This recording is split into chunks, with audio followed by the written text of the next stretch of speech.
Hello friends, welcome to our YouTube channel. ನೋಡಿ, ನಾನು already ಹಲವಾರು ಸುಪ್ರೀಂ ಕೋರ್ಟಿನ ಲ್ಯಾಂಡ್ ಮಾರ್ಕ್ ಜಜ್ಮೆಂಟ್ಸ್ಗಳನ್ನು ಕುರಿತು ವಿಡಿಯೋನ ಮಾಡಿದ್ದೀನಿ. ಆ್ಯಂಡ್ ಇದೇ ವಾರ 9th of January ಅಂದು ಸುಪ್ರೀಂ ಕೋರ್ಟ್ನಿಂದ ಮತ್ತೊಂದು ಮಹತ್ವದ ತೀರ್ಪು ಬಂದಿದೆ. ಅದೇ ಪೋಕ್ಸೋ ಅಂತ ಏನು ಕಾಯ್ದೆ ಇದೆ, ಅದರಡಿಯಲ್ಲಿ ರೋಮಿಯೋ ಆ್ಯಂಡ್ ಜೂಲಿಯೆಟ್ ಕ್ಲಾಸ್ ಅಂತ ಆ್ಯಡ್ ಮಾಡಬೇಕು.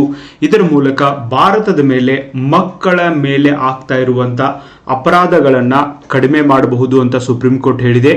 ಈ ಕೇಸ್ ಯಾಕೆ ಲ್ಯಾಂಡ್ ಮಾರ್ಕ್, ಅದು ಆದಮೇಲೆ ಯಾರು ಆಲ್ರೆಡಿ ಪೇರೆಂಟ್ಸ್ ಇದ್ದೀರಿ, ಯಾರು ಪೇರೆಂಟ್ಸ್ ಆಗಬೇಕು ಅಂತಿದ್ದೀರಿ, ಆ್ಯಂಡ್ ಯಾರ್ಯಾರೆಲ್ಲ ಆ ಒಂದು ಟೆಂಡರ್ ಏಜ್ ಕಿಶೋರಾವಸ್ಥೆಯನ್ನ ದಾಟಿ ಬಂದಿದ್ದೀರಿ, ನೀವೆಲ್ಲರೂ ವಿಚಾರ ಮಾಡಲೇಬೇಕಾದಂಥ ಒಂದು ಪ್ರಕರಣ. ಆ್ಯಂಡ್ ಐ ಆಮ್ ಶೋರ್ ಈ ದೇಶದ ಜನರಲ್ಲಿ ಆಲೋಚನಾ ಕ್ರಮವನ್ನು ಬದಲಾಯಿಸುವಂಥ ಒಂದು ಪ್ರಕರಣ ಇದು ಆಗಿರುವುದರಿಂದ ನಾನು ನಿಮಗೆ ಇದನ್ನು ಡೀಟೇಲ್ ಆಗಿ ಹೇಳ್ತೀನಿ.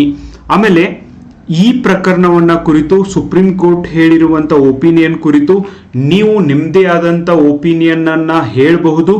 And of course guys, I would like to thank you all because ಆ ಒಂದು ಮೀಸಲಾತಿ ಪ್ರಕರಣಗಳನ್ನು ಕುರಿತು ನಾನು ಏನು ವಿಡಿಯೋ ಮಾಡಿದ್ದೆ ಅದನ್ನು ನೀವು ನೋಡಿದಿರಿ. ಅಷ್ಟೇ ಅಲ್ಲ, ನಿಮ್ಮ ಒಪಿನಿಯನ್ನ ಎಕ್ಸ್ಪ್ರೆಸ್ ಮಾಡಿದಿರಿ. This is what democracy.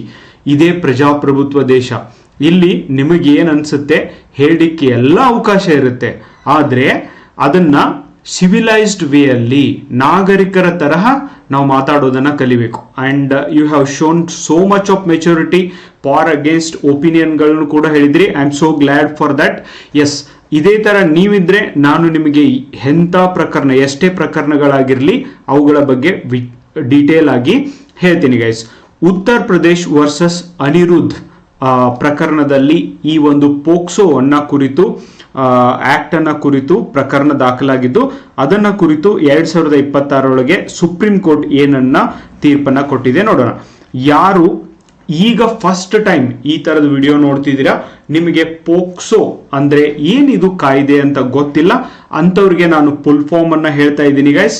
POCSO ಅಂದರೆ protection of children from sexual offence act. Okay, protection of children from sexual offences act 2012 2012 ಇದು ಬಂದೈತಿ. 2019 ಇದನ್ನ ಇವನ್ ಅಮೆಂಡ್ಮೆಂಟ್ ಕೂಡ ಮಾಡಿದ್ದಾರೆ, ಅಂದ್ರೆ 2012 ಬಂದಿದೆ. ಇದು ಏನ್ ಮಾಡುತ್ತೆ, 18 ವರ್ಷದ ಒಳಗಿರುವಂತ ಮಕ್ಕಳ ಒಂದು ರಕ್ಷಣೆಗಾಗಿ ಈ ಕಾಯ್ದೆಯನ್ನ ತರಲಾಗಿದೆ.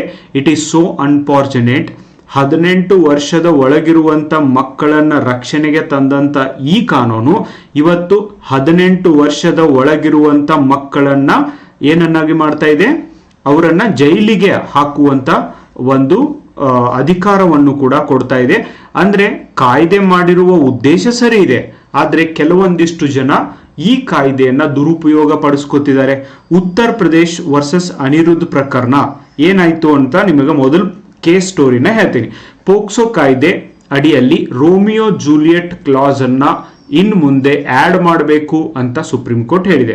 ಮೊದಲು ಹಿನ್ನೆಲೆ ಹೇಳ್ತೀನಿ, ಆಮೇಲೆ ಯಾವ ದೇಶದೊಳಗೆ ರೋಮಿಯೋ ಜೂಲಿಯೆಟ್ ಕ್ಲಾಸ್ ಐತಿ, ನಮ್ಮ ದೇಶದೊಳಗೂ ತರಬೇಕೋ ತರಬಾರ್ದು ಅನ್ನೋದನ್ನು ಕೂಡ ನಾನು ನಿಮಗೆ ಹೇಳ್ತೀನಿ. ನನ್ನ ಒಪಿನಿಯನ್ ಹೇಳಿರ್ತೀನಿ, ಕಮೆಂಟ್ ಬಾಕ್ಸ್ ಒಳಗೆ ನಿಮ್ಮ ಒಪಿನಿಯನ್ ಹೇಳ್ರಿ. ಇದೇ ತರ ನೀವು ಮಾಡ್ಕೋತ ಹೋದ್ರೆ ಈ ದೇಶದ ಕಾನೂನುಗಳ ಬಗ್ಗೆ, ದೇಶದೊಳಗೆ ನಡೀತಾ ಇರುವಂತ ಬಗ್ಗೆ, ಸುಪ್ರೀಂ ಕೋರ್ಟ್ ನಲ್ಲಿ ಏನಾಗ್ತಾ ಇದೆ ಅನ್ನೋದ್ರ ಬಗ್ಗೆ ನಿಮಗೂ ಕೂಡ ಡೆಫಿನೆಟ್ಲಿ ಅಷ್ಟು ನಾಲೆಜ್ ಬರುತ್ತೆ ಗೈಸ್. ಪ್ರಕರಣದ ಹಿನ್ನೆಲೆಯಲ್ಲಿ ಉತ್ತರ ಪ್ರದೇಶ್ ರಾಜ್ಯ ಸರ್ಕಾರ, ಓಕೆ, ಯೋಗಿ ಆದಿತ್ಯನಾಥ್ ಅವರ ರಾಜ್ಯ ಸರ್ಕಾರ ಮತ್ತು ಅನಿರುದ್ಧ್ ಎಂಬ ವ್ಯಕ್ತಿಗೆ ಸಂಬಂಧಿಸಿದಂತ ಈ ಪ್ರಕರಣದಲ್ಲಿ ಮೂಲಕ ಪೋಕ್ಸೋ ಕಾಯ್ದೆ 2012 ಅಡಿಯಲ್ಲಿ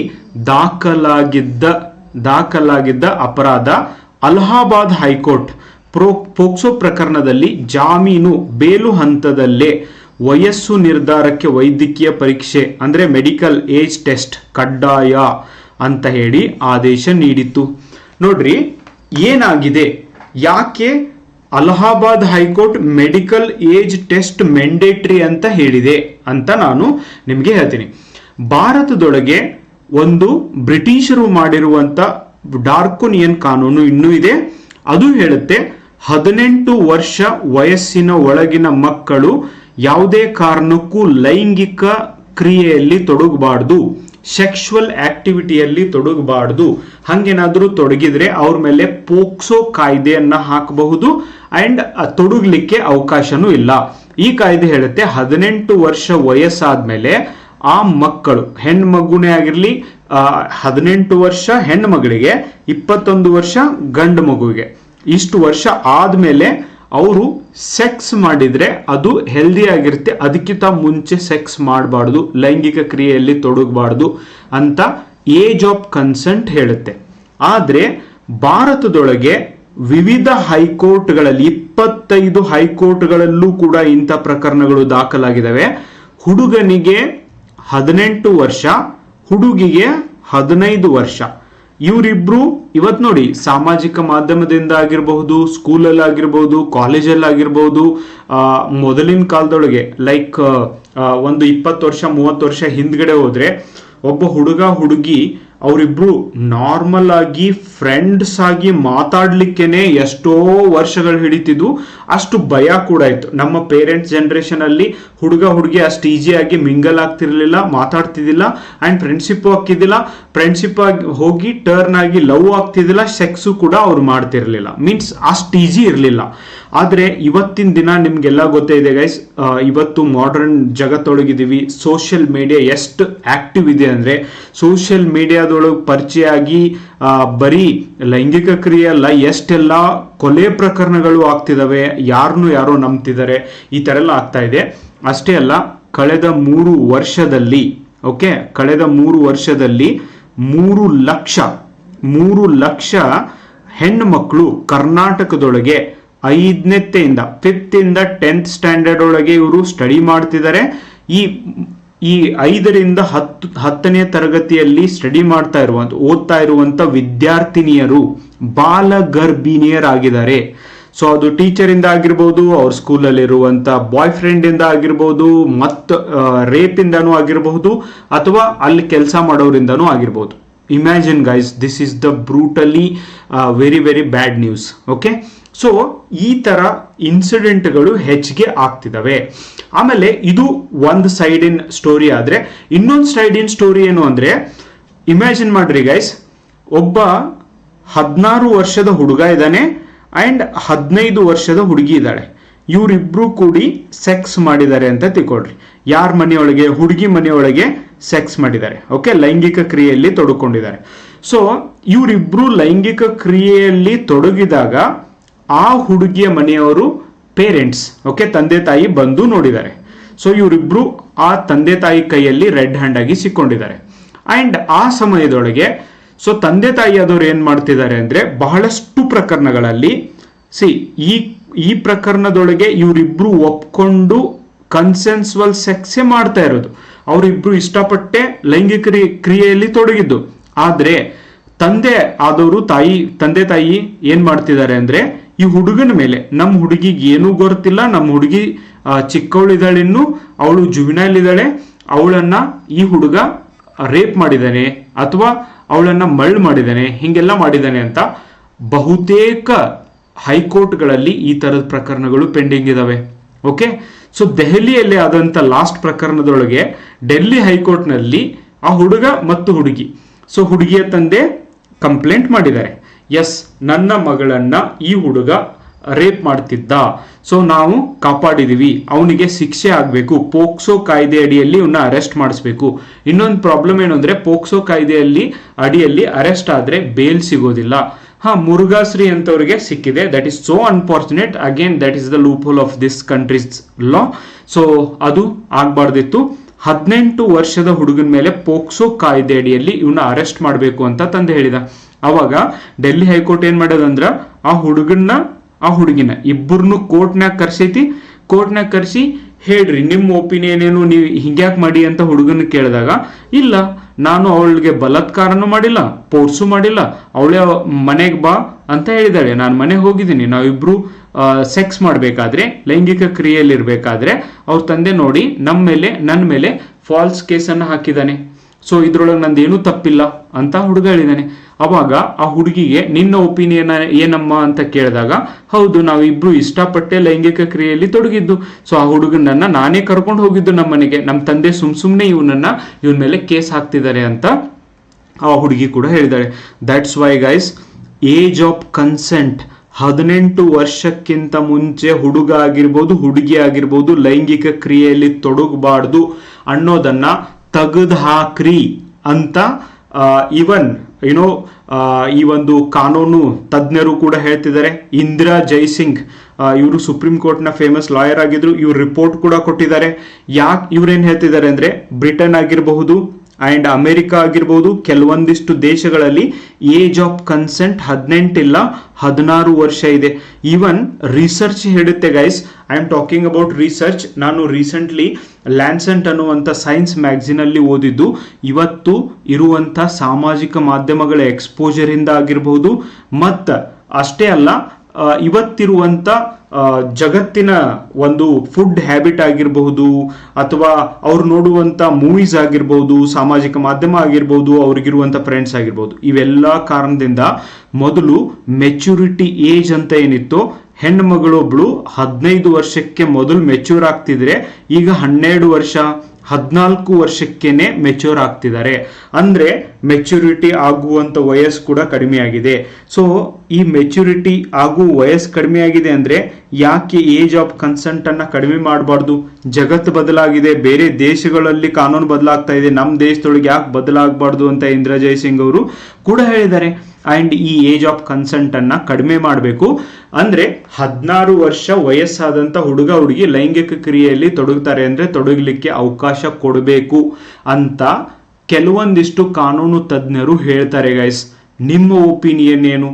16 ವರ್ಷಕ್ಕೆ ಲೈಂಗಿಕ ಕ್ರಿಯೆಯಲ್ಲಿ ತೊಡಗಿದ್ರೆ ಆ ಹುಡುಗರ ಜೀವನ ಹಾಳಾಗುತ್ತೆ, ಓದೋದು ಬರೆಯೋದು ಎಲ್ಲ ನಿಲ್ಲುತ್ತೆ, ಅಥವಾ ಈ ತರ ನಿಮಗನ್ಸುತ್ತೋ, ಅಥವಾ ಅವ್ರಿಗಿಷ್ಟ ಆಗಿ ಅವರಿಬ್ರು ಒಪ್ಕೊಂಡಾಗ ಆ ತರ ಅವರು ಲೈಂಗಿಕ ಕ್ರಿಯೆಯಲ್ಲಿ ತೊಡಗೋದ್ರಿಂದ ಅದರಿಂದ ಏನೂ ತಪ್ಪಿಲ್ಲ ಅಂತ ಅನ್ಸುತ್ತೋ? ಬಿಕಾಸ್ ನಾಳೆ ನೀವು ಕೂಡ ಪೇರೆಂಟ್ಸ್ ಆಗೋರು ಇರ್ತೀರಾ, ಪೇರೆಂಟ್ಸ್ ಇದ್ದವ್ರು ಇದ್ದೀರಾ, ನಿಮ್ಮ ಒಪಿನಿಯನ್ ಏನು? Just I am asking your opinion. ಇದು ಸುಪ್ರೀಂ ಕೋರ್ಟ್ನ ಮುಂದೆ ಪ್ರಶ್ನೆ ಬಂದೈತಿ. ಇನ್ನೊಂದೇನಂದ್ರೆ, ಆ ಹುಡುಗಿಗೆ 18 ವರ್ಷ ಆಗೇ ಇಲ್ಲ ಅಂತ ಹೇಳಿ ಭಾಳ ಜನ ಪೇರೆಂಟ್ಸ್ ಏನ್ ಮಾಡ್ತಿದ್ದಾರೆ, ಫಾದರ್ ಮದರ್ ಏನ್ ಮಾಡ್ತಿದ್ದಾರೆ ಅಂದ್ರೆ ಹುಡುಗನ ಮೇಲೆ ಈ ಒಂದು ಪೋಕ್ಸೋ ಆಕ್ಟ್ ಅನ್ನ ಹಾಕ್ತಿದ್ದಾರೆ. ಸೊ ಈ ಒಂದು ಪ್ರಕರಣದೊಳಗೆ ಏನಾಗಿತ್ತಂದ್ರ, ಉತ್ತರ ಪ್ರದೇಶದೊಳಗೆ ಆದಂತ ಪ್ರಕರಣ ಸುಪ್ರೀಂ ಕೋರ್ಟಿಗೆ ಹೋಗಿದ್ದು ಯಾಕೆ ಅಂತ ನಾನು ನಿಮಗೆ ಹೇಳ್ತೀನಿ. ಸುಪ್ರೀಂ ಕೋರ್ಟ್ನ ಎದುರು ಈ ಒಂದು ಪ್ರಕರಣದೊಳಗೆ ಮುಖ್ಯ ಪ್ರಶ್ನೆ ಏನಿದ್ದು ಅಂದ್ರೆ, ಪೋಕ್ಸೋ ಪ್ರಕರಣದಲ್ಲಿ ಜಾಮೀನು ಹಂತದಲ್ಲಿ ವೈದ್ಯಕೀಯ ಪರೀಕ್ಷೆ ಕಡ್ಡಾಯವೇ ಅಂತ ಇತ್ತು. ಅಂದ್ರೆ ನೋಡ್ರಿ, ಇಲ್ಲಿ Aadhaar card, voter I D card ಏನೋ ಕೊಡ್ತಾರೆ ಪೇರೆಂಟ್ಸು, ನೋಡ್ರಿ ನಮ್ಮ ಮಗಳು ಇನ್ನೂ ಚಿಕ್ಕವಳಿದ್ದಾಳೆ ಅಂತ ಹೇಳ್ತಾರೆ. ಆದ್ರೆ ಬಾಳ ಸರ್ತಿ ಉತ್ತರ ಪ್ರದೇಶದೊಳಗೆ ಅಲಹಾಬಾದ್ ಹೈಕೋರ್ಟ್ ಮುಂದೆನೆ ಹಲವಾರು ಕೇಸ್ಗಳಲ್ಲಿ ಪ್ರೂವ್ ಆಗಿದೆ, ಎಸ್ ಆ ಹುಡುಗಿಗೆ 18 ವರ್ಷ ಆಗಿದಾವೆ, ಆದ್ರೆ ತಂದೆ ತಾಯಿ ಸುಳ್ಳು ಹೇಳಿ ಆ ಹುಡುಗನಿಗೆ ಶಿಕ್ಷೆ ಆಗ್ಬೇಕು ಅಂತ ಈ ತರದ ಪ್ರಕರಣಗಳನ್ನ ಆ ಹುಡುಗರ ಮೇಲೆ ಹಾಕ್ತಿದ್ದಾರೆ. ಸೊ ಇದನ್ನ ತಡೆಗಟ್ಟಲಿಕ್ಕೆ ಕೋರ್ಟ್ ಏನ್ ಹೇಳಿದೆ ಅಂದ್ರೆ, ಅವರು ಕೊಡುವಂತ ಮಾರ್ಕ್ಸ್ ಕಾರ್ಡ್ ಆಗಿರ್ಬೋದು, ಆಧಾರ್ ಕಾರ್ಡ್ ಆಗಿರ್ಬೋದು, ಅದು ಇಂಪಾರ್ಟೆಂಟ್ ಅಲ್ಲ. ಸೊ ಅವರನ್ನ ಏನ್ ಮಾಡಬೇಕು, ಕಂಪಲ್ಸರಿಯಾಗಿ ಮೆಡಿಕಲ್ ಟೆಸ್ಟ್ ಅನ್ನ ಮಾಡಬೇಕು. ಬಹಳ ಸರ್ತಿ ಈ ಒಂದು ಡೇಟ್ ಆಫ್ ಬರ್ತ್ ಅನ್ನ ಕರೆಕ್ಟ್ ಆಗಿ ಹಚ್ಚಿರೋದಿಲ್ಲ, ಮನೆಯೊಳಗೆ ಇಟ್ಟಿರೋದಿಲ್ಲ, ಅಂಡ್ ಇಂಟೆನ್ಷನಲಿ ನಿಮ್ಗೆಲ್ಲ ಗೊತ್ತಿದೆ ಆಧಾರ್ ಕಾರ್ಡ್ ನ ಹೆಂಗ್ ಮ್ಯಾನಿಪುಲೇಟ್ ಮಾಡ್ತಾರೆ, ಹೆಂಗ್ ಚೇಂಜ್ ಮಾಡ್ತಾರೆ ಅಂತ ಗೊತ್ತಿದೆ. ಸೊ ವೈದ್ಯಕೀಯ ಪರೀಕ್ಷೆ ಮಾಡಿ ಮಾತ್ರ ಏಜ್ ಅನ್ನ ಕನ್ಫರ್ಮೇಶನ್ ಮಾಡಬೇಕು ಅಂತ ಸುಪ್ರೀಂ ಕೋರ್ಟು ಹೇಳಿದೆ. ಇವನ್ ಅಲಹಾಬಾದ್ ಹೈಕೋರ್ಟ್ ಕೂಡ ಹೇಳಿದೆ. ವಯಸ್ಸು ನಿರ್ಧಾರಕ್ಕೆ ಯಾವ ವಿಧಾನವನ್ನ ಮೊದಲು ಅನುಸರಿಸಬೇಕು? ಪರಸ್ಪರ ಒಪ್ಪಿಗೆಯ ಕಿಶೋರಾವಸ್ಥೆಯ ಯುವಕ ಮತ್ತು ಯುವಕಿ ಇಬ್ಬರ ಸಂಬಂಧಗಳಿಗೆ ಪೋಕ್ಸೋ ಕಾಯ್ದೆಯನ್ನ ಅನ್ವಯಿಸುವುದು ನ್ಯಾಯಸಮ್ಮತವೇ ಅನ್ನುವಂಥ ಪ್ರಶ್ನೆ ಬಂದಿತ್ತು. ಪೋಕ್ಸೋ ಕಾಯ್ದೆ ಇಲ್ಲಿ ದುರುಪಯೋಗವಾಗುತ್ತಿದೆಯೇ ಅನ್ನುವಂಥ ಪ್ರಶ್ನೆ. ಕಾನೂನೇನಿದ್ರು ಮಕ್ಕಳನ್ನ ರಕ್ಷಣೆ ಮಾಡಲಿಕ್ಕೆ ತಂದಿದ್ದು, ಆದ್ರೆ ಇಲ್ಲಿ ದುರುಪಯೋಗ ಆಗ್ತಾ ಇದೆ, ಅದರೊಳಗೂ ಹುಡುಗರ ಮೇಲೆ ದುರುಪಯೋಗ ಆಗ್ತಾ ಇದೆ. ಓಕೆ, ಸುಪ್ರೀಂ ಕೋರ್ಟ್ ತೀರ್ಪು ವೈದ್ಯಕೀಯ ವಯಸ್ಸು ಪರೀಕ್ಷೆಯನ್ನ ಕುರಿತು ಸುಪ್ರೀಂ ಕೋರ್ಟ್ ಸ್ಪಷ್ಟವಾಗಿ ಹೇಳೈತಿ, ಓನ್ಲಿ ವೈದ್ಯಕೀಯ ಪರೀಕ್ಷೆನೇ ಫೈನಲ್. ಓಕೆ, ಇವ್ರು ಕೊಡ್ತಾ ಇರುವಂತ ಡಾಕ್ಯುಮೆಂಟ್ ಅಲ್ಲ. ಜಾಮೀನು ಹಂತದಲ್ಲಿ ವೈದ್ಯಕೀಯ ವಯಸ್ಸು ಪರೀಕ್ಷೆಯನ್ನ ಕಡ್ಡಾಯಗೊಳಿಸಲಿಕ್ಕೆ ಹೈಕೋರ್ಟ್ಗೆ ಅಧಿಕಾರಾವಧಿ ಇಲ್ಲ. ಆದ್ರೆ ಇದನ್ನ ಕಂಪಲ್ಸರಿಯಾಗಿ ಮಾಡಲೇಬೇಕು ಅಂತ ಅವ್ರು ಹೇಳಿದ್ದಾರೆ. ವಯಸ್ಸು ನಿರ್ಧಾರ ಮಾಡುವಾಗ ಜುವಿನೈಲ್ ಜಸ್ಟಿಸ್ ಆಕ್ಟ್ 2015 ಸೆಕ್ಷನ್ 94 ಅನ್ನ ಅನುಸರಿಸಬೇಕು. ಎಸ್, ಈ ಒಂದು ಕಾಯ್ದೆ ಜುವಿನೈಲ್ ಜಸ್ಟಿಸ್ ಆಕ್ಟ್ ಇದು ಇವನ್ ಜಸ್ಟಿಸ್ ವರ್ಮಾ ಕಮಿಟಿಯ ಒಂದು ರೆಕಮೆಂಡೇಶನ್ ಮೇಲೆ ಮಾಡಿದಂಥದ್ದು ಗೈಸ್. ಎಸ್, ಇದರೊಳಗೂ ಮೆಡಿಕಲ್ ಟೆಸ್ಟ್ ಇಸ್ ಫೈನಲ್ ಅಂತಾನೆ ಹೇಳಿದೆ. ವಯಸ್ಸು ನಿರ್ಧಾರ ಕ್ರಮ it should be a priority. ಶಾಲಾ ದಾಖಲೆ, ಮೆಟ್ರಿಕ್ ಪ್ರಮಾಣ ಪತ್ರ, ಜನನ ಪ್ರಮಾಣ ಪತ್ರ ಮೇಲಿನ ಎಲ್ಲ ದಾಖಲೆಗಳು ಲಭ್ಯವಿಲ್ಲದಿದ್ದರೆ ಮಾತ್ರ ವೈದ್ಯಕೀಯ ಪರೀಕ್ಷೆಯನ್ನ ವೈದ್ಯಕೀಯ ಪರೀಕ್ಷೆಯನ್ನ ಮಾಡಬೇಕು ಅಂತ ಕೂಡ ಈ ಆಕ್ಟ್ ಕೂಡ ಹೇಳುತ್ತೆ. ಹೀಗಾಗಿ ಅಲಹಾಬಾದ್ ಹೈಕೋರ್ಟ್ ಆದೇಶವನ್ನ ಸುಪ್ರೀಂ ಕೋರ್ಟ್ ರದ್ದುಪಡಿಸಿತ್ತು. ಓಕೆ, ಸೊ ರದ್ದುಪಡಿಸಿತ್ತು ಅಂದ್ರೆ ಏನು? Medical test, yes definitely medical test ಇಂದ ಬಹಳ ಎಲ್ಲ ಕೇಸ್ಗಳಿಗೆ ಅಲ್ಲ, ಸೊ ಕೆಲವೊಂದಿಷ್ಟು ಕೇಸ್ಗಳಲ್ಲಿ medical test is mandatory, so ಅದರಿಂದ ಮಾತ್ರ ಗೊತ್ತಾಗುತ್ತೆ ಅಂತ ಕೂಡ ಹೇಳಿದೆ. ಅಂಡ್ ಪೋಕ್ಸೋ ಕಾಯ್ದೆ ದುರುಪಯೋಗ ಕುರಿತು ಸುಪ್ರೀಂ ಕೋರ್ಟ್ ಅಭಿಪ್ರಾಯ ಏನು ಅಂದ್ರೆ ಬಹಳ ಮಹತ್ವದ ವೀಕ್ಷಣೆ ಅಬ್ಸರ್ವೇಷನ್ ಮಾಡೈತಿ. ಸೊ ಪೋಕ್ಸೋ ಕಾಯ್ದೆ ಮಕ್ಕಳನ್ನ ಲೈಂಗಿಕ ಶೋಷಣೆಯಿಂದ ರಕ್ಷಿಸಲಿಕ್ಕೆ ತರಲಾಗಿದೆ. ಆದರೆ ಇತ್ತೀಚಿನ ವರ್ಷಗಳಲ್ಲಿ ಪರಸ್ಪರ ಒಪ್ಪಿಗೆ ಇದ್ದರೂ ಓಕೆ ಕಿಶೋರ ಕಿಶೋರಿ ಪ್ರೇಮ ಸಂಬಂಧವನ್ನ ಅಪರಾಧವಾಗಿ ಪರಿಗಣಿಸಲಾಗ್ತಾ ಇದೆ. ಸೊ ಈ ಏಜ್ ತಿಳ್ಕೊಳ್ಳಿಕ್ಕೆ ಡೆಫಿನೆಟ್ಲಿ ಬಹಳನೇ ಅವಶ್ಯಕತೆ ಇದೆ. ಕುಟುಂಬದ ವಿರೋಧದ ಕಾರಣಕ್ಕೆ ಪೋಕ್ಸೋ ಪ್ರಕರಣವನ್ನ ದಾಖಲಿಸಲಾಗ್ತದೆ. ಅವ್ರವ್ರ ನಡುವೆ ಜಗಳ ಇದ್ರೆ ಅಥವಾ ಕುಟುಂಬ ಒಪ್ಪಲಿಲ್ಲ ಅಂದ್ರೆ ಯುವಕರು ಅಪರಾಧಿಗಳಾಗುತ್ತಿದ್ದಾರೆ. Very very dangerous. ಓಕೆ, ಈ ದೇಶದೊಳಗೆ ಇವರ ಪ್ರೊಟೆಕ್ಷನ್ಗೆ ತಂದಿದ್ದು ಅವರ ಭವಿಷ್ಯ ಡೆಫಿನೆಟ್ಲಿ ಹಾಳಾಗ್ತಾ ಇದೆ. ಇದನ್ನ ಸುಪ್ರೀಂ ಕೋರ್ಟ್ ಕಾನೂನಿನ ದುರುಪಯೋಗ ಮಿಸ್ಯೂಸ್ ಆಫ್ ಲಾ ಎಂದು ಗುರುತಿಸಿದೆ. ಓಕೆ, ಡಾಕ್ಯುಮೆಂಟ್ಸ್ ಜೊತೆಗೆ ಇವನ್ ಮೆಡಿಕಲ್ ಟೆಸ್ಟ್, ಬೇಲ್ ಕೊಡೋಕ್ಕಿಂತ ಮುಂಚೆ ಮೆಡಿಕಲ್ ಟೆಸ್ಟ್ ಅನ್ನ ಕಂಪಲ್ಸರಿ ಮಾಡಿ ಏಜ್ ಕನ್ಫರ್ಮೇಶನ್ ಮಾಡಬೇಕು ಅಂತ ಸುಪ್ರೀಂ ಕೋರ್ಟ್ ಹೇಳಿದೆ. ಬರೀ ಮೆಡಿಕಲ್ ಟೆಸ್ಟ್ ಅಷ್ಟೇ ಅಲ್ಲ, ಮೊದಲೆಲ್ಲ ನೋಡ್ರಿ, ನಿಮ್ಗೆ ಡೌಟ್ ಬಂದ್ರೆ ನೀವೇನ್ ಮಾಡ್ರಿ, ಲಾಸ್ಟ್ಗೆ ಮೆಡಿಕಲ್ ಟೆಸ್ಟ್ ಕೂಡ ಮಾಡ್ರಿ ಅಂತ ಹೇಳಿದೆ. ಇನ್ನ ಈ ರೋಮಿಯೋ ಜೂಲಿಯಟ್ ಕ್ಲಾಸ್ ಅಂದ್ರೆ ಏನು? ಓಕೆ, ಸೊ ಅತ್ಯಂತ ಮುಖ್ಯವಾದದ್ದು ರೋಮಿಯೋ ಜೂಲಿಯಟ್. ನಿಮ್ಗೆಲ್ಲ ಗೊತ್ತಿದೆ, ಲವ್ ಅಂದ್ರೆ ಅವರಿಗೆ ಅದಕ್ಕೆ ಸಿಂಬಾಲೇ ಈ ರೋಮಿಯೋ ಜೂಲಿಯಟ್. ಸರಳ ವ್ಯಾಖ್ಯಾನದಲ್ಲಿ ಹೇಳಬೇಕು ಅಂದ್ರೆ ಪರಸ್ಪರ ಒಪ್ಪಿಗೆಯಲ್ಲಿರುವ ವಯಸ್ಸಿನ ವ್ಯತ್ಯಾಸ ಕಡಿಮೆ ಇರುವ, ಫಾರ್ ಎಕ್ಸಾಂಪಲ್ 14 ವರ್ಷ ಹುಡುಗಿಗೆ 16 ವರ್ಷ ಹುಡುಗನಿಗೆ, ಈ ತರ ವಯಸ್ಸಿನಲ್ಲಿ ಕಡಿಮೆ ಇರುವ ಯುವಕ ಯುವತಿಯ ಸಂಬಂಧವನ್ನ ಲೈಂಗಿಕ ಅಪರಾಧವೆಂದು ಪರಿಗಣಿಸಬಾರದು ಎಂಬ ಕಾನೂನು ವಿನಾಯಿತಿಯನ್ನ ನೀಡುತ್ತದೆ. Okay, those who R English medium, the Romeo and Juliet class, more formally known as clause in age exemption, okay, is a legal provision that protect young people in consensual sexual relationship from being prosecuted under strict statutory rape or age of consent laws, provided the age difference is minimal. ಯಾರೋ ವಯಸ್ಸು ಕಡಿಮೆ ಇರುತ್ತೋ ಅವ್ರೇನ್ ಮಾಡ್ಬೋದು, sexual activities ಅಲ್ಲಿ ಭಾಗಿಯಾಗಬಹುದು ಅಂತ ಹೇಳಿ already United States, Canada, France, Italy, Finland, ಆಸ್ಟ್ರೇಲಿಯಾದಲ್ಲೂ ಕೂಡ ಈ ಒಂದು ರೋಮಿಯೋ ಜೂಲಿಯಟ್ ಕ್ಲಾಸ್ ಇದೆ. ಇಬ್ರು ಅಂದ್ರೆ ಹುಡುಗ ಹುಡುಗಿ ಒಪ್ಕೊಂಡು ಲೈಂಗಿಕ ಕ್ರಿಯೆಯಲ್ಲಿ ತೊಡಗಿದ್ರೆ nothing wrong in it. Okay, ಅಷ್ಟೇ ಆ ಹುಡುಗಿಗೆ 15 ವರ್ಷ, ಆ ಒಂದು ಲೈಂಗಿಕ ಕ್ರಿಯೆಯಲ್ಲಿ ತೊಡಗಿದವನಿಗೆ 60 ವರ್ಷ ಇರಬಾರ್ದು. ಮೀನ್ಸ್ 2, 4 ವರ್ಷ, 6 ವರ್ಷ ಈ ಡಿಫ್ರೆನ್ಸ್ ಇರುವಂತ ಮಕ್ಕಳು ಲೈಂಗಿಕ ಕ್ರಿಯೆಯಲ್ಲಿ ತೊಡಗಬಹುದು. ನೀವು ಅನ್ಬೋದು, ಸರ್ ಈ ವಯಸ್ಸೊಳಗೆ ಮಕ್ಕಳಿಗೆ ಲೈಂಗಿಕ ಕ್ರಿಯೆಯಲ್ಲಿ ತೊಡಗಲಿಕ್ಕೆ ಈ ತರ ಕೋರ್ಟ್ ಎಲ್ಲ ಪರ್ಮಿಷನ್ ಕೊಟ್ರೆ ಎಲ್ಲಿ ಹೋಗತ್ತೆ ನಮ್ದು ಸೊಸೈಟಿ? ನನಗನ್ಸುತ್ತೆ I don't think supreme court ಜಡ್ಜಸ್ಗಳು ಇಷ್ಟೆಲ್ಲ ವಿಚಾರ ಮಾಡದೇನೆ ಈ ಒಂದು ಪ್ರಕರಣವನ್ನ ತೀರ್ಪನ್ನ ಕೊಡ್ತಾರೆ ಅಂತ. ಡೆಫಿನೆಟ್ಲಿ ಅವರು ಈ ದೇಶದಷ್ಟೇ ಅಲ್ಲ, ಎಲ್ಲ ದೇಶದ ಕಾನೂನನ್ನ ಚರ್ಚೆ ಮಾಡಿ ಓದಿ ಅದನ್ನ ಎಕ್ಸಾಂಪಲ್ ಕೊಟ್ಟು ಇದನ್ನ ಕೊಟ್ಟಿದ್ದಾರೆ ಗೈಸ್. ಅಂಡ್ ನನಗನ್ಸುತ್ತೆ ನಾವು ಎಲ್ಲಿವರೆಗೂ ಪರ್ಟಿಕ್ಯುಲರ್ಲಿ ಯಂಗ್ ವಯಸ್ಸಿನೊಳಗೆ ಮಕ್ಕಳಿಗೆ ಅದನ್ನ ಮಾಡಬೇಡ್ರಿ, ಇದನ್ನ ಮಾಡಬೇಡ್ರಿ, ಹಂಗಾಗುತ್ತೆ ಹಿಂಗಾಗುತ್ತೆ ಅಂತ ನಾವು ಎಲ್ಲಿವರೆಗೂ ಹೇಳ್ತೀವಿ, ಅಲ್ಲಿವರೆಗೂ ಆ ಥರ ಮಾಡಿ ನೋಡೋಣ, ಏನಾಗುತ್ತೆ ನೋಡೋಣ ಅನ್ನುವಂಥ ಮಕ್ಕಳೇ ಜಾಸ್ತಿ ಆಗಿರೋದ್ರಿಂದ, ಅಥವಾ ನಾವು ಪ್ರಾಪರ್ ಆಗಿ ಅವೇರ್ನೆಸ್ ಮೂಡಿಸುವಂತ ಅವಶ್ಯಕತೆ ಇದೆ ಗೈಸ್. ಹೀಗೆ ಮಾಡಿದ್ರೆ ಏನಾಗುತ್ತೆ, ಪೇರೆಂಟ್ಸೇ ಕೂತು ಮಕ್ಕಳಿಗೆ ಅವೇರ್ನೆಸ್ ಮೂಡಿಸಿದಾಗ definitely we can overcome out of this kind of problems. ಇಲ್ಲ ನಾವೇನಾದರೂ ಸ್ಟ್ರಿಕ್ಟ್ ಮಾಡಿದರೆ, ನಾವೇನಾದರೂ ಹೇಳಿದರೆ ನಮ್ಮ ಮಕ್ಕಳು ಕೇಳಿಬಿಡ್ತಾರೆ. ಸ್ಟ್ರಿಕ್ಟ್ ಮಾಡಿದರೆ ಅವರು ತುಂಬ ಸ್ಟ್ರಿಕ್ಟ್ ಆಗಿಟ್ಟರೆ ಅವರು ಚೆನ್ನಾಗಿ ಬೆಳೀತಾರೆ. No, it is not possible in all the cases. So ಮಕ್ಕಳನ್ನು ಬೆಳೆಸೋದು it's a big responsibility as well.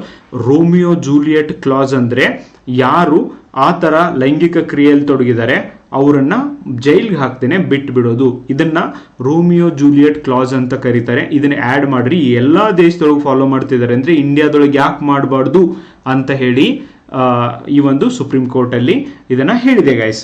Okay, ಇದರ ಉದ್ದೇಶ ಏನಂದರೆ ಪ್ರೀತಿ ಅಥವಾ ಸಂಬಂಧ ಶೋಷಣೆಯಲ್ಲ. ಓಕೆ, ಅದೊಂದು ಪೋಷಣೆ ಆಗಬೇಕು. ಇದು ಬಲಾತ್ಕಾರವೂ ಅಲ್ಲ. ಎಸ್, ಆ ವಯಸ್ಸಿನೊಳಗೂ ಕೂಡ ಅವ್ರಿಗೆ ಪ್ರೀತಿ ಆಗ್ಬೋದು. ಸೊ ಪ್ರೀತಿ ಆದಲ್ಲಿ ವಾಟ್ ಈಸ್ ದ ಪ್ರಾಬ್ಲಮ್? ಆಮೇಲೆ ಇದು ಮೋಸ ಅಲ್ಲ. ಇಬ್ಬರು ಸಮಾನ ವಯಸ್ಸಿನವರು ಮತ್ತು ಪರಸ್ಪರ ಒಪ್ಪಿಗೆ ಇದ್ದರೆ ಸೊ ಅವರು ಸೆಕ್ಸುವಲ್ ಆ್ಯಕ್ಟಿವಿಟೀಸಲ್ಲಿ ಭಾಗಿಯಾಗಬಹುದು ಅಂತ ಸುಪ್ರೀಂ ಕೋರ್ಟ್ ಕೂಡ ಹೇಳಿದೆ ಗೈಸ್. ಅವರನ್ನು ಪೋಕ್ಸೋ ಕಾಯ್ದೆಯಡಿಯಲ್ಲಿ ಕಠಿಣ ಶಿಕ್ಷೆಯಿಂದ ರಕ್ಷಿಸಲಿಕ್ಕೆ ಈ ಒಂದು ರೋಮಿಯೋ ಜೂಲಿಯಟ್ ಕ್ಲಾಸನ್ನು ಇದರೊಳಗೆ ಆ್ಯಡ್ ಮಾಡಬೇಕು ಅಂತ ಹೇಳಿದ್ದಾರೆ. That is good. ಓಕೆ, ಈ ಥರದ ಒಂದು ಪ್ರಕರಣ ನಮಗೆ ಅವಶ್ಯಕತೆ ಇತ್ತು ಗೈಸ್. ಈ ಪ್ರಕರಣದಲ್ಲಿ ಸುಪ್ರೀಂ ಕೋರ್ಟ್ ಭಾರತದಲ್ಲಿ ಈಗ ಪೋಕ್ಸೋ ಕಾಯ್ದೆಯಡಿಯಲ್ಲಿ ರೋಮಿಯೋ ಜೂಲಿಯಟ್ ಕ್ಲಾಸ್ ಇಲ್ಲ, ಆದರೆ ಇಂತಹ ವಿನಾಯಿತಿಯನ್ನು ಸೇರಿಸುವ ಬಗ್ಗೆ ಕೇಂದ್ರ ಸರ್ಕಾರ ಗಂಭೀರವಾಗಿ ವಿಚಾರ ಮಾಡಬೇಕು ಮತ್ತು ಸುಪ್ರೀಂ ಕೋರ್ಟ್ ಇದನ್ನು ಶಿಫಾರಸು ಕೂಡ ಮಾಡಿದೆ. ಈ ತೀರ್ಪಿನ ಪ್ರತಿಯನ್ನು ಕೂಡ ಕಾನೂನು ಕಾರ್ಯದರ್ಶಿ ಲಾ ಸೆಕ್ರೆಟರಿ ಅವರಿಗೆ ಕೂಡ ಕಳುಹಿಸಲು ಆದೇಶವನ್ನು ಕೂಡ ನೀಡಿದೆ. ಅಂದರೆ ಸುಪ್ರೀಂ ಕೋರ್ಟ್ ಹೇಳ್ತಾ ಇದೆ ಈ ಪೋಕ್ಸೋ ಕಾಯ್ದೆಯೊಳಗೆ ಇದನ್ನ ಸೇರಿಸಿ. ಎಸ್, ಅಫ್ಕೋರ್ಸ್ ನೀವು ಹೇಳ್ಬೋದು ಸರ್ ಇದನ್ನ ಮಿಸ್ಯೂಸ್ ಕೂಡ ಮಾಡ್ಬೋದು, ನಾವೇನಾದ್ರೂ ಈ ತರ ಕಾನೂನೊಳಗೆ ಇಟ್ಬಿಟ್ರೆ, ಬಟ್ ಕೆಲವೊಂದಿಷ್ಟು ಜನ ಅದನ್ನ ಮಿಸ್ಯೂಸ್ ಮಾಡ್ಬೋದು. ಎಸ್, ಅಫ್ಕೋರ್ಸ್ ಎವ್ರಿ ಲಾ, ಎಲ್ಲ ಕಾನೂನುಗಳನ್ನು ಯೂಸು ಮಾಡ್ತಾರೆ, ಮಿಸ್ಯೂಸು ಮಾಡ್ತಾರೆ. That is part and parcel. Because ಎಲ್ಲರೂ ಒಂದೇ ಇರೋದಿಲ್ಲ. ಸುಪ್ರೀಂ ಕೋರ್ಟ್ ಇದನ್ನು ತಿದ್ದುಪಡಿಯನ್ನು ಮಾಡಿಲ್ಲ, ಬಟ್ ಸಜೆಸ್ಟ್ ಮಾಡಿದೆ. ಓಕೆ, ಕಾನೂನು ತಿದ್ದುಪಡಿ ಮಾಡುವಂಥ ಅವಶ್ಯಕತೆ ಇದೆ ಅಂತ ಸೊ ಹೇಳಿದೆ. ಸುಪ್ರೀಂ ಕೋರ್ಟ್ ಏನು ಹೇಳಿದೆ ನಿಮಗೆ ಸರಿ ಅನ್ಸುತ್ತಾ ಗೈಸ್? ಬಿಕಾಸ್ ನನಗೆ of course in my opinion already ಇದ್ರ ಬಗ್ಗೆ 2-3 ವಿಡಿಯೋ ಮೊದಲು ಕೂಡ ನಾನು ಮಾಡಿದ್ದೀನಿ. I completely support on supreme court. Because ಇವತ್ತು ಏನಾಗ್ತಾ ಇದೆ ಅಂದರೆ ಗ್ಲೋಬಲೈಸೇಷನ್ ಇಂದ ನಾವು ತಿನ್ನುವಂಥ ಆಹಾರ ಚೇಂಜ್ ಆಗಿದೆ, ನಾವು ಹಾಕ್ಕೊಳ್ಳುವಂಥ ಬಟ್ಟೆ ಚೇಂಜ್ ಆಗಿದೆ, ನಾವು ಅಡ್ಡಾಡುವಂಥ ಕಾರು ವೆಹಿಕಲ್ ಎಲ್ಲ ಚೇಂಜ್ ಆಗಿದ್ದಾವೆ. ಆ್ಯಂಡ್ ಇವತ್ತು ಮೂಲ ಸೌಕರ್ಯಗಳು ಬದಲಾಗಿದ್ದಾವೆ. ಓಕೆ, ಸೊ ಪಿಜ್ಜಾ ಬರ್ಗರ್ ತಿನ್ನಕ್ಕೆ ಕಲ್ತಿದ್ದೀವಿ, ಮಾಡ್ರನ್ ಡ್ರೆಸ್ ಹಾಕಕ್ಕೆ ಕಲ್ತಿದ್ದೀವಿ. ಆದರೆ ಪ್ರಾಬ್ಲಮ್ ಏನು ಅಂದರೆ ನಮ್ಮ ದೇಶದೊಳಗೆ ಇವೆಲ್ಲ ಬದಲಾಗಿದ್ದಾವೆ. ಸೊ ಆದರೆ ವಿಚಾರ ಮಾಡುವಂಥ ಒಂದು ಮೆಂಟಾಲಿಟಿ ಮಾತ್ರ ಬದಲಾಗಿಲ್ಲ. ಓಕೆ, ಜನರ ವಿಚಾರ ಶಕ್ತಿ ಮಾತ್ರ ಬದಲಾಗಿಲ್ಲ. ಸೊ ಮೇಲಿನೂ ಎಲ್ಲ ಬದಲಾಗದೇ ಇದ್ರೂ ಓನ್ಲಿ ವಿಚಾರ ಶಕ್ತಿ ಬದಲಾಗಿದ್ರೂ ಸಾಕಾಗಿತ್ತು, ನಮ್ಮ ದೇಶದೊಳಗೆ ಇಷ್ಟು ಪ್ರಾಬ್ಲಮ್ ಆಗ್ತಿರ್ಲಿಲ್ಲ. Do you agree with me? Okay, comment box ಒಳಗೆ ತಿಳಿಸ್ರಿ. ಭಾರತದಲ್ಲಿ ಏಜ್ ಆಫ್ ಕನ್ಸೆಂಟ್ ಇದೆ ಅಂತ ಹೇಳಿದ್ದೀನಿ. 18 ವರ್ಷಕ್ಕಿಂತ ಮುಂಚೆ ಲೈಂಗಿಕ ಕ್ರಿಯೆಯಲ್ಲಿ ತೊಡಗಬಾರ್ದು ಅಂತ ಕಾನೂನು ಹೇಳುತ್ತೆ. ಇವತ್ತಿನ ಮಕ್ಕಳು ಕೇಳ್ತಿದ್ರೆ Y we want to do sex, what is the problem in that? Okay, that's why I think it's time to introduce sex education in school. So ಶಿಕ್ಷಕರಾದವರು ಯಾವುದೇ ಕಾಂಟ್ರವರ್ಸಿ ಇಲ್ಲದೆ, ಮುಚ್ಚು ಮರೆ ಇಲ್ಲದೆ ಏನು ಇದೆಯೋ ಅದನ್ನು ಈ ಒಂದು ಸೆಕ್ಸ್ ಎಜುಕೇಷನನ್ನು ಇಂಟ್ರೊಡ್ಯೂಸ್ ಮಾಡಿ ಮಕ್ಕಳಿಗೆ ಸರಿಯಾದ ರೀತಿಯಲ್ಲಿ ಹೇಳಿದರೆ, ಸಾಮಾಜಿಕ ಮಾಧ್ಯಮದಲ್ಲಿ ಏನೋ ನೋಡಿ ಯಾರಿಗೋ ಏನೋ ಕೇಳಿ ಮಕ್ಕಳು ಇವತ್ತೇನು ತಮ್ಮ ಜೀವನವನ್ನು ಹಾಳು ಮಾಡ್ಕೋತಿದ್ದಾರೆ. ಸೊ ಅದನ್ನು ತಡಿಬೋದು ಅನ್ನೋದು ನನ್ನ ಒಂದು ಒಪಿನಿಯನ್ ಗೈಸ್. ಈ ಸ್ಥಿತಿಯಲ್ಲೇ ರೋಮಿಯೋ ಜೂಲಿಯಟ್ ಈ ಒಂದು ಕ್ಲಾಸ್ ಅಗತ್ಯವಿದೆಯಾ? ಆಲ್ರೆಡಿ ನಮ್ಮ ದೇಶದೊಳಗೆ ಚಿಕ್ಕ ಮಕ್ಕಳು ಏನೇನೋ ಗಣಂದಾರಿ ಕೆಲಸ ಮಾಡ್ತಿದ್ದಾರೆ. ಸೊ ಇಂಥ ಸಮಯದೊಳಗೆ ರೋಮಿಯೋ ಜೂಲಿಯಟ್ ಕ್ಲಾಸ್ನ ಅಗತ್ಯ ಇದೆಯಾ ನಮ್ಮ ಕಾನೂನೊಳಗೆ ಅಂತ ನಮ್ಮ ದೇಶದೊಳಗೆ ಇದ್ರ ಬಗ್ಗೆ ಬಿಗ್ ಡಿಬೇಟ್ ಕೂಡ ನಡೆದಿದೆ guys. What is your opinion? ಹಲವಾರು ದೇಶಗಳಲ್ಲಿ ಆಲ್ರೆಡಿ ಇದನ್ನು ಇಂಟ್ರೊಡ್ಯೂಸ್ ಮಾಡಿದ್ದಾರೆ. ಸೊ ಅವರ ದೇಶದೊಳಗೆ ಇರುವಂಥ, ನೀವು ಹೇಳ್ಬೋದು ಸರ್ ಸಂಸ್ಕೃತಿ ಅದು ಇದು ಅಂತ. ನೋ ಗೈಸ್, ಸಂಸ್ಕೃತಿ ಆಮೇಲೆ ಈ ಪರಂಪರೆ ಅದು ಇದು ಅಂತ ಏನು ಹೇಳ್ತಾರೆ. ಸೊ ಭಾಳ ಸರ್ತಿ ಹೇಳ್ತಿರ್ತಾರೆ ಹಳ್ಳಿ ಒಳಗೆ ಇನ್ನೂ ಸಂಸ್ಕೃತಿ ಪರಂಪರೆ ಎಲ್ಲ ಉಳಿದಿದೆ, ಬಟ್ ಸಿಟಿ ಒಳಗೆಲ್ಲ ಅದು ಎಲ್ಲ ಹಾಳಾಗೋಗಿದೆ ಅಂತ. ಸೊ ನನ್ನ ಅಬ್ಸರ್ವೇಷನ್ ಪ್ರಕಾರ ಹಳ್ಳಿ ಒಳಗೂ ಕೂಡ ಈ ಒಂದು ಮಾಡರ್ನಿಟಿ ಎಂಟ್ರಿ ಆಗಿದೆ, ನೋ ಡೌಟ್ ಇನ್ ದಟ್. ಅದು ಸಿಟಿ ಒಳಗೆ ಡೆಫಿನೆಟ್ಲಿ ಸಿಟಿ ಜನ ಏನು ಮಾಡಿದರೂ ಕೂಡ ಓಪನ್ ಆಗಿ ಮಾಡ್ತಾರೆ. ಸೊ ಅಡ್ಡಾಡಿದರೆ ಹುಡುಗ ಹುಡುಗಿ ಅಡ್ಡಾಡ್ತಾರೆ, ಓಪನ್ ಆಗಿ ಅಡ್ಡಾಡ್ತಾರೆ. ಆ್ಯಂಡ್ ಅದು 4 ಜನ ನೋಡ್ತಾರೆ, ಸೊ ಅಡ್ಡಾಡ್ತಿರೋದು ಗೊತ್ತಾಗುತ್ತೆ. ಆದರೆ ಹಳ್ಳಿಯಲ್ಲಿ ಅವರು ಎಲ್ಲರ ಮುಂದೆ ಅಡ್ಡಾಡೋದಿಲ್ಲ, ಎಲ್ಲರ ಹಿಂದೆ ಅಡ್ಡಾಡೋದೆಲ್ಲ ಅವರೆಲ್ಲ ಮಾಡ್ತಾರೆ. So but that is the only difference. Okay, so ಇನ್ನು ಎಷ್ಟು ವರ್ಷ, ಇನ್ನು ಎಷ್ಟು ಶತಮಾನಗಳು ಇದೇ ಥರ ಮುಂದುವರಿಬೇಕು? So why not disclosing are discussing things in front of parents. So parents ಆದವರು ಇದ್ರ ಬಗ್ಗೆ ಸರಿಯಾದಂಥ ಅವೇರ್ನೆಸ್ ಮೂಡಿಸ್ಬಿಟ್ರೆ ಐ ಥಿಂಕ್ ಮಕ್ಕಳು ತಪ್ಪು ಮಾಡೋದನ್ನು, ಕದ್ದು ಮುಚ್ಚಿ ವಿಡಿಯೋಗಳನ್ನ ನೋಡೋದನ್ನು, ಯಾವುದೋ ಒಂದು ಕೆಟ್ಟ ಪುಸ್ತಕವನ್ನು ಓದುವುದರ ಮೂಲಕ ಸೊ ತಮ್ಮ ಜೀವನವನ್ನು ಏನು ಹಾಳು ಮಾಡ್ಕೋತಾರೆ ಅಥವಾ ಹೆದರ್ತಾರೆ, ಅದನ್ನೆಲ್ಲ ತೆಗೆದು ಹಾಕ್ಬೋದು. ಆ್ಯಂಡ್ ದ್ಯಾಟ್ಸ್ ವೈ ಈ ಒಂದು ಪ್ರಕರಣ, ಸುಪ್ರೀಂ ಕೋರ್ಟ್ನ ಈ ಪ್ರಕರಣ ಪೋಕ್ಸೋ ಕಾಯ್ದೆಯ ದುರುಪಯೋಗವನ್ನು ಕುರಿತು ಈ ಒಂದು ಯಂಗ್ಸ್ಟರ್ ಬಗ್ಗೆ ಸುಪ್ರೀಂ ಕೋರ್ಟ್ ಏನು ಒಪಿನಿಯನ್ನ ಎಕ್ಸ್ಪ್ರೆಸ್ ಮಾಡಿದೆ, ದಟ್ ಈಸ್ ರಿಯಲಿ ಗುಡ್ ಅಂತ ಮಾಡರ್ನ್ ವರ್ಲ್ಡ್ಗೆ ಅವಶ್ಯಕತೆ ಇತ್ತು ಅಂತ ನನಗನ್ಸುತ್ತೆ ಗೈಸ್. ನಾನು ಕೂಡ ಈ ರೋಮಿಯೋ ಜೂಲಿಯೆಟ್ ಕ್ಲಾಸನ್ನು ಇಂಟ್ರೊಡ್ಯೂಸ್ ಮಾಡುವಂಥ ಅವಶ್ಯಕತೆ ಇದೆ. ಅಷ್ಟೇ ಅಲ್ಲ, ಈವನ್ ಶಾಲೆ ಮತ್ತು ಕಾಲೇಜು ಮಟ್ಟದಲ್ಲಿ ಇದ್ರ ಬಗ್ಗೆ ಏನು ಮುಚ್ಚುಮರೆ ಇಲ್ಲದೆ, ಈವನ್ ನಾನು ವಿಡಿಯೋದಲ್ಲಿ ಏನು ಹೇಳಿದ್ದೀನೋ ಆ ಥರ ಮಕ್ಕಳಿಗೆ ಕನ್ವಿನ್ಸ್ ಆಗುವ ಹಾಗೆ 1 ಬಿಟ್ಟು 4 ಎಕ್ಸಾಂಪಲ್ನ ಕೊಟ್ಟು ಡೆಫಿನೆಟ್ಲಿ ಹೇಳುವಂಥ ಅವಶ್ಯಕತೆ ಇದೆ. ನಮ್ಮ ಕಡೆ ಯಾರು ಕೋಚಿಂಗ್ ಬರ್ತಾರೆ, ಯಾರು ಈವನ್ ಟ್ಯೂಷನ್ ಕ್ಲಾಸ್, ವೆಕೇಶನ್ ಕ್ಲಾಸ್ಗೆ ಬರ್ತಾರೆ, ಸೊ ಮಕ್ಕಳಾಗಿರ್ಬೋದು, ಯುವಕರಾಗಿರ್ಬೋದು, definitely guys, because awareness is what makes you a better human beings. ನಿಮಗೆ ಈ ದೇಶದ ಕಾನೂನು ಗೊತ್ತಾಗುತ್ತೆ, ಈ ದೇಶದೊಳಗೆ ಯಾವ್ಯಾವ ಥರದ ಪ್ರಕರಣಗಳು ಬರ್ತಿದ್ದಾವೆ ಗೊತ್ತಾಗುತ್ತೆ. ಸೊ ಆ ಥರ ಸಮಸ್ಯೆಗಳು ಬಂದಾಗ ಏನು ಮಾಡಬೇಕು ಅಂತ ಗೊತ್ತಾಗುತ್ತೆ. ಇವುಗಳನ್ನು ನಮ್ಮ ತರಗತಿಗಳಲ್ಲಿ ನಾವು ಕೂಲಂಕುಷವಾಗಿ ವಿಚಾರಣೆ ಮಾಡ್ತೀವಿ. ಅಷ್ಟೇ ಅಲ್ಲ, ನಿಮಗೂ ಕೂಡ ನಿಮ್ಮ ಒಪಿನಿಯನ್ ಹೇಳಲಿಕ್ಕೆ ಅವಕಾಶ ಕೂಡ ಕೊಡ್ತೀವಿ. ಓಕೆ, ಇದೇ ಪ್ರಕರಣದ ಮೇಲೆ so I hope Romeo Juliet class ಅಂದರೆ ಏನು ಅಂತ ನಿಮಗೆ ತಿಳಿದಿದೆ ಅಂತ MCQsಗಳನ್ನು ನೋಡೋಣ. ಪೋಕ್ಸೋ ಪ್ರಕರಣದಲ್ಲಿ ವಯಸ್ಸು ನಿರ್ಧಾರ ಮಾಡುವಾಗ ಸುಪ್ರೀಂ ಕೋರ್ಟ್ ಯಾವ ಕಾನೂನು ಕ್ರಮವನ್ನು ಅನುಸರಿಸಬೇಕು ಎಂದು ಹೇಳಿದೆ ಅಂತ ನಿಮಗೆ ಪ್ರಶ್ನೆ ಇದೆ. ಸೊ ನಾನು ಹೇಳಿದ್ದೀನಿ, ಅಲಹಾಬಾದ್ ಹೈಕೋರ್ಟ್ ಹೇಳಿತ್ತು ಮೆಡಿಕಲ್ ಟೆಸ್ಟ್ ಮ್ಯಾಂಡೇಟರಿ ಆಗಿ ಮಾಡಲೇಬೇಕು ಬೇಲ್ ಕೊಡುವಂಥ ಸಂದರ್ಭದೊಳಗೆ. ಸೊ ಅದನ್ನೇ ಕೂಡ ಸುಪ್ರೀಂ ಕೋರ್ಟ್ ಕೂಡ ಹೇಳಿದೆ. ಜುವಿನೈಲ್ ಜಸ್ಟಿಸ್ ಕಾಯ್ದೆ 2015 ಸೆಕ್ಷನ್ 94 ಅಪ್ಲೈ ಮಾಡಬೇಕು ಮತ್ತು ಮೆಡಿಕಲ್ ಟೆಸ್ಟ್ ಮಾಡಲಾರೇನೆ ಓಕೆ ಏಜ್ ಇಷ್ಟೇ ಅಂತ ಡಿಸೈಡ್ ಮಾಡಬಾರ್ದು ಅಂತ ಕೂಡ ಹೇಳಿದೆ. That is very very important. Uttar Pradesh versus Anirudh ಪ್ರಕರಣದಲ್ಲಿ ಸುಪ್ರೀಂ ಕೋರ್ಟ್ ಜಾಮೀನು ಹಂತದಲ್ಲಿ ವೈದ್ಯಕೀಯ ವಯಸ್ಸು ಪರೀಕ್ಷೆ ಕುರಿತು ಏನು ಹೇಳಿದೆ? ಕಡ್ಡಾಯವಾಗಿದೆ, ಐಚ್ಛಿಕವಾಗಿದೆ, ಜಾಮೀನು ಹಂತದಲ್ಲಿ ಕಡ್ಡಾಯವಲ್ಲ, ರಾಜ್ಯ ಸರ್ಕಾರ ನಿರ್ಧರಿಸಬೇಕು ಅಂತ ಇದು ಹೇಳಿದೆ.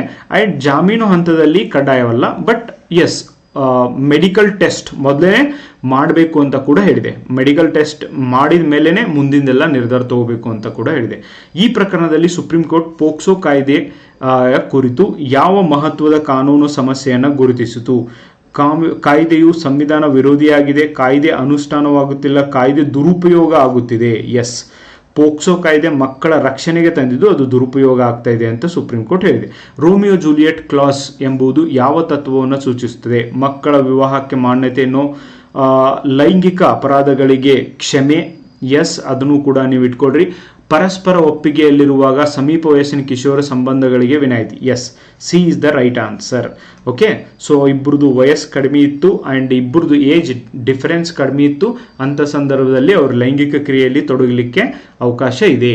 ನೆಕ್ಸ್ಟ್, ಉತ್ತರ ಪ್ರದೇಶ್ ವರ್ಸಸ್ ಅನಿರುದ್ಧ್ ಪ್ರಕರಣದಲ್ಲಿ supreme court Romeo Juliet class ಕುರಿತು ಯಾವ ಕ್ರಮವನ್ನು ತೆಗೆದುಕೊಂಡಿದೆ? ತಕ್ಷಣ ಕಾನೂನು ತಿದ್ದುಪಡಿಯನ್ನು ಮಾಡಬೇಕು, ಪೋಕ್ಸೋ ಕಾಯ್ದೆ ಕ್ಲಾಸನ್ನು ಸೇರಿಸಬೇಕು ಆ್ಯಂಡ್ ಕೇಂದ್ರ ಸರ್ಕಾರಕ್ಕೆ ಶಿಫಾರಸನ್ನು ಮಾಡಿದೆ. ಎಸ್, ರೋಮಿಯೋ ಜೂಲಿಯೆಟ್ ಕ್ಲಾಸನ್ನು ನೀವು ಆ್ಯಡ್ ಮಾಡಿರಿ ಅಂತ ಸುಪ್ರೀಂ ಕೋರ್ಟ್ ಶಿಫಾರಸನ್ನು ಮಾಡಿದೆ guys. This is what recently POCSO ಕಾಯ್ದೆಯೊಳಗೆ ರೋಮಿಯೋ ಜೂಲಿಯೆಟ್ ಕ್ಲಾಸನ್ನು ಆ್ಯಡ್ ಮಾಡಬೇಕು ಅಂತ ಸುಪ್ರೀಂ ಕೋರ್ಟ್ ಹೇಳಿದೆ. ಇದರ ಬಗ್ಗೆ ದೇಶದೊಳಗೆ ಪರ ವಿರೋಧಗಳು ಚರ್ಚೆ ಆಗ್ತಿದ್ದಾವೆ ಆ್ಯಂಡ್ ಪರ ವಿರೋಧಗಳು ಚರ್ಚೆ ಆಗಿ ಆ್ಯಂಡ್ ಯಾವುದು ಬೆಸ್ಟ್ ಥಿಂಗ್ ಆಗುತ್ತೋ, ಯಾವುದು ಬೆಟರ್ ಆಗುತ್ತೋ ನಮ್ಮ ಮಕ್ಕಳಿಗಾಗಿ, ಭವಿಷ್ಯಕ್ಕಾಗಿ, ಸೊ ಅದನ್ನು ಫೈನಲ್ ಮಾಡೋದೇ ಡೆಮೋಕ್ರಸಿ ಅಂದರೆ ಪ್ರಜಾಪ್ರಭುತ್ವದ ಒಂದು ಶಕ್ತಿಯಾಗಿದೆ. ಸೊ ಅದರಿಂದ ನೀವು ಕೂಡ ಈ ಒಂದು ಡಿಸ್ಕಷನ್ ಒಳಗೆ ಪಾರ್ಟಿಸಿಪೇಟ್ ಮಾಡ್ರಿ. ನಿಮಗೆ ಏನು ಅನಿಸ್ತೈತಿ, ಯಾವ್ದು ಸರಿ ಅನಿಸ್ತದ, ಯಾವ್ದು ತಪ್ಪು ಅನಿಸ್ತದ. ಓಕೆ, ಮತ್ತು ಶಾಲೆ ಒಳಗೆ ಸೆಕ್ಸ್ ಎಜುಕೇಶನ್ ಅನ್ನ ಕಂಪಲ್ಸರಿ ಮಾಡಬೇಕು ಮಾಡಬಾರ್ದು, ಆ್ಯಂಡ್ ಸಾಮಾಜಿಕ ಮಾಧ್ಯಮಗಳಲ್ಲಿ ಬರ್ತಾ ಇರುವಂಥ ಸೆಕ್ಸ್ ಕಂಟೆಂಟ್ ಅನ್ನ ಯಾವ ಥರ ಕಂಟ್ರೋಲ್ ಮಾಡ್ಬೋದು. ಬಿಕಾಸ್ ಮಕ್ಕಳು ಇವತ್ತು ಮೊಬೈಲ್ ಕೊಡದೇನೆ ಅವು ಏನು ಮಾಡೋದಿಲ್ಲ, and that's why it is so scary. ಇವತ್ತಿನ ಫ್ಯೂಚರ್ ತುಂಬ ಡಾರ್ಕ್ ಆಗಿದೆ. So how to manage it, how to overcome about these problems ಅಂತ ನೀವು ನನಗೆ ಕೆಳಗಡೆ ಹೇಳಿ guys. And those who are preparing for PSI exam, so upcoming PSI ಎಕ್ಸಾಮ್ಗೆ ಯಾರ್ಯಾರೆಲ್ಲ prepare ಮಾಡ್ತಿದ್ರಿ, ಇದೇ ಒಂದು ಜನವರಿ 18ರಂದು ಸಂಡೇ ಬೆಳಿಗ್ಗೆ 10 ಗಂಟೆಗೆ PSI ಮತ್ತು ESI ಅವರಿಗೆ ಪತ್ರಿಕೆ 1 ಏನಿದೆ, ಎಸ್ಸೆ, ಟ್ರಾನ್ಸ್ಲೇಷನ್, ಪ್ರಿಸೈಸ್ ರೈಟಿಂಗ್ ಇರುತ್ತೆ.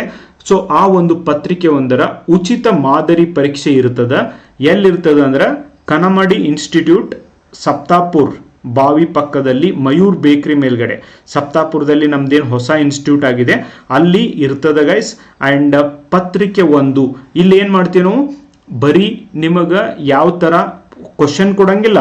ಸೊ ಆ ಕ್ವಶನ್ ಜೊತೆಗೆ ಆ ಕೊಟ್ಟಿರುವಂಥ ಕ್ವಶನ್ ಅನ್ನು ಹೆಂಗೆ ಬರಿಬೇಕು ಅದನ್ನು ಚೆಕ್ ಮಾಡಿ ಕೊಡ್ತದ. ಸೊ ಅಷ್ಟೇ ಅಲ್ಲ, ಅದಕ್ಕೊಂದು ಸಿನಾಪ್ಸಿಸ್ ಕೊಡ್ತದೆ. ಲೈಕ್ ಎಸ್ಸೆ ಒಳಗೆ ನಿಮಗೆ ಯಾವ್ಯಾವ ಪಾಯಿಂಟ್ ಇರಬೇಕು, ಟ್ರಾನ್ಸ್ಲೇಷನ್ ಹೆಂಗೆ ಮಾಡಬೇಕು, ಪ್ರಿಸೈಸ್ ರೈಟಿಂಗ್ ಯಾವ ಥರ ಮಾಡಿದರೆ ಸರಿ, ಇಷ್ಟು ಕೂಡ ನಿಮಗೆ ಡೀಟೇಲ್ ಆದಂಥ ಗೈಡೆನ್ಸ್ ಅವತ್ತು ಸಿಗ್ತದೆ. ಸೊ ನೀವು ಬಂದು ನಿಮ್ಮ ಎಕ್ಸಾಮನ್ನು ಬರಿಬೋದು ಗೈಸ್. ಸಪ್ತಾಪುರ್ ಬಾವಿ ಪಕ್ಕದಲ್ಲಿ ಮಯೂರ್ ಬೇಕ್ರಿ ಮೇಲ್ಗಡೆ ನಿಮಗೆ ನಮ್ಮ ಇನ್ಸ್ಟಿಟ್ಯೂಟ್ ಸಿಗುತ್ತೆ. ಅದರ ಫೋಟೋ ಕೂಡ ನಾನು ಇಲ್ಲಿ ಹಾಕಿದ್ದೀನಿ ಗೈಸ್. 10 ಗಂಟೆಗೆ ಶಾರ್ಪ್ ಆಗಿ ಬರಬೇಕು. ಲೇಟ್ ಆಗಿ ಬಂದರೂ ಪೇಪರ್ ಸಿಗಲಿಲ್ಲ, ಕ್ವಶನ್ ಪೇಪರ್ ಸಿಗಲಿಲ್ಲ, that is not hour problem guys. And PSI ESI ಈ ಹೊಸ ಬ್ಯಾಚ್ಗಳು ಕೂಡ ಪ್ರಾರಂಭ ಆಗ್ತಿದ್ದಾವೆ. ಸೊ ಯಾರ್ಯಾರೆಲ್ಲ ಅಡ್ಮಿಷನ್ ಮಾಡಿರಿ, ಮಂಡೆಯಿಂದ ನಿಮ್ಮ ಕ್ಲಾಸಸ್ಗಳು ಇರ್ತವೆ, ಸಂಕ್ರಾಂತಿ ಹಬ್ಬ ಇರೋದ್ರಿಂದ. ಸೊ ಆ ಕ್ಲಾಸಸ್ಗಳನ್ನ ಮಂಡೆಯಿಂದ ಮಾಡ್ತಾ ಇದ್ದೀವಿ. ಆ್ಯಂಡ್ ಯಾರ್ಯಾರೆಲ್ಲ ಪುಸ್ತಕ ತಗೋಬೇಕು ಅಂತೀರಿ, ಯು ಆರ್ ಆಲ್ವೇಸ್ ವೆಲ್ಕಮ್. ನನ್ನ ನಂಬರ್ಗೆ ಕಾಂಟ್ಯಾಕ್ಟ್ ಮಾಡೋದ್ರ ಮೂಲಕ ನಮ್ಮ ಪುಸ್ತಕಗಳನ್ನು ನೀವು ತೆಗೆದುಕೊಳ್ಬಹುದು ಗೈಸ್. ಇನ್ನು ಏಪ್ರಿಲ್ ಮೇಯಲ್ಲಿ ಚಿಕ್ಕ ಮಕ್ಕಳಿಗಾಗಿ ವೆಕೇಶನ್ ಕ್ಲಾಸಸ್ ಇರುತ್ತೆ. ಬಿಜಾಪುರ್ ಮತ್ತು ಧಾರವಾಡ ಎರಡೂ ಬ್ರಾಂಚ್ನಲ್ಲೂ ಕೂಡ ವೆಕೇಶನ್ ಕ್ಲಾಸಸ್ಗಳನ್ನ ಕಂಡಕ್ಟ್ ಮಾಡ್ತಿದ್ದೀವಿ. ನವೋದಯ ಎಂಟ್ರೆನ್ಸ್ ಆಗಿರ್ಬೋದು, ಸೈನಿಕ್ ಸ್ಕೂಲ್ ಆಗಿರ್ಬೋದು, ಇವೆಲ್ಲದಕ್ಕೂ ಎಂಟ್ರೆನ್ಸ್ ಎಕ್ಸಾಮ್ಸ್ಗಳ ಸಂಬಂಧ ಕೂಡ ನಾವು ಮಕ್ಕಳನ್ನ ಪ್ರಿಪೇರ್ ಮಾಡ್ತೀವಿ. ಸೊ ಅದಕ್ಕೂ ಯಾರು ನೀವು ನಿಮ್ಮ ಮಕ್ಕಳನ್ನ ಹಚ್ಚಬೇಕು ಅಂತೀರಿ, you can definitely contact us guys. And do not forget to express your opinion regarding that case. ಅಷ್ಟೇ ಅಲ್ಲ, ನಿಮಗೆ ಗೊತ್ತಿರುವವ್ರಿಗೆ, ನಿಮಗೆ ವಿಡಿಯೋ ಇಷ್ಟ ಆದಲ್ಲಿ ಇದೇ ಜ್ಞಾನವನ್ನು ಎಲ್ಲರ ಜೊತೆಗೂ ನಿಮಗೆ ಹಂಚಬೇಕು ಅಂತ ಇಷ್ಟ ಇದ್ದರೆ ನೀವು ಮಾಡಬೇಕಾಗಿದ್ದಿಷ್ಟೇ, ವಿಡಿಯೋ ಏನು ಮಾಡೋ ಅವಶ್ಯಕತೆ ಇಲ್ಲ, ಮಾಡ್ತಿದ್ರು ಮಾಡಬಹುದು. ನೀವು ಈ ವಿಡಿಯೋನ ನಿಮ್ಮ ಎಲ್ಲ ಫ್ರೆಂಡ್ಸ್ ಜೊತೆಗೆ, ನಿಮ್ಗೆ ಗೊತ್ತಿರೋರ ಜೊತೆಗೆ ಹಂಚಿಕೆ ಮಾಡಿ. ಸರ್ ಹಂಚಿಕೆ ಮಾಡ್ತೇವ್ರಿ, ಶೇರ್ ಮಾಡಿರ್ತೇವ್ರಿ, ಅವ್ರು ನೋಡಂಗಿಲ್ರಿ, ದ್ಯಾಟ್ ಈಸ್ ಅವರ ಒಂದು ಸಮಸ್ಯೆ. ಬಟ್ ನಿಮ್ಮ ಕೆಲಸವನ್ನು ನೀವು ಮಾಡಿ ಗೈಸ್. ನನ್ನ ಕೆಲಸ ಏನಿತ್ತು, ಸುಪ್ರೀಂ ಕೋರ್ಟ್ ಏನು ಹೇಳಿದೆ, ಆ ಕೇಸ್ ಏನು ಅನ್ನೋದನ್ನು ನಾನು ಡೀಟೇಲ್ ಆಗಿ ಹೇಳಿದ್ದೀನಿ. Thank you so much for watching the video and do not forget to comment guys. Bye. Take